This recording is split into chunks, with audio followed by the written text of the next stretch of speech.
അപ്പം അറിയാതെ വന്നൊരു ട്യൂണാണ് ഒരു പല്ലവി. തരിരാരിരാരേ, തരിരാരിരേ, തരിരാരിരേ, താരേ.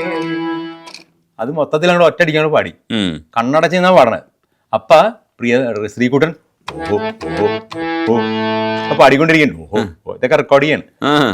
ഒരു പല്ലവി പാടി കഴിഞ്ഞപ്പോഴത്തേക്കും ഞാൻ കണ്ണുറന്നു. ഇത് ട്യൂൺ എങ്ങനെയുണ്ട്? ട്യൂൺ അസലായിട്ടുണ്ട്. പക്ഷെ ഇത് നമുക്ക് പല്ലവിക്ക് വേണ്ട, ചരണത്തിന് മതി. എൻ്റെ അമ്മ, ഞാൻ അങ്ങനെയൊന്നും ശീലിച്ചിട്ടില്ല. പല്ലവി ഇങ്ങനെ താഴ്ത്തു തുടങ്ങി ചരണം വരുമ്പോഴത്തേക്കും ഉയർന്നു പോകുന്നതാണ് നമ്മുടെ ഒരു സാധാരണ ക്ലാസിക്കലിലാണെങ്കിലും സാധാരണ കേൾക്കുന്നൊരു സമ്പ്രദായം.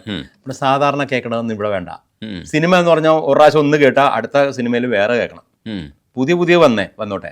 അപ്പോൾ ഇത് ചരണം, പല്ലവി നിങ്ങൾ വേറെ ടൈപ്പ് ഉണ്ടാക്കും എന്ന് പറഞ്ഞു. പിന്നെ ഇങ്ങനെ അപ്പോൾ പുള്ളി ഇങ്ങനെ ശ്രീകുട്ടൻ നിർത്താണ്ട് ഓഹോ ഓഹോ പാടിക്കൊണ്ടിരിക്കുകയാണ് കേട്ടാ. അപ്പൊ താളം കിട്ടുന്നുണ്ട്. അപ്പോഴാണ് തനാനീന താനീനേ, ഈ പിച്ചായിരുന്നില്ല. തനാനീന താനേന, നമ്മുടെ നോർമൽ പിച്ച് അതാണ്. അപ്പൊ പാടി റെക്കോർഡ് ചെയ്യുമ്പോഴത്തേക്കും പുള്ളിക്ക് സന്തോഷമായി. ഇതൊക്കെ കഴിഞ്ഞപ്പോഴത്തേക്കുമാണ് പുള്ളി പറഞ്ഞു ഇതിനി ആര് പാടും? നമ്മുടെ പാട്ടുകാരത്തിൽ നിന്ന് പറഞ്ഞാൽ ചിത്രയും സുജാതയൊക്കെയാണല്ലോ, അത് വേണ്ട, സ്പെഷ്യൽ ശബ്ദം വേണം. നമ്മുടെ സ്പെഷ്യൽ ശബ്ദം ഏതാ? ഞാൻ ഒരു ശബ്ദം കേൾപ്പിച്ചു വന്നാൽ നിങ്ങളത് അക്സെപ്റ്റ് ചെയ്യുമോ? കേൾപ്പിച്ചപ്പോഴത്തേക്കും ഒരു കാസറ്റിൽ 10 പാട്ട് ഈ ശുഭ പാടിയേക്കും.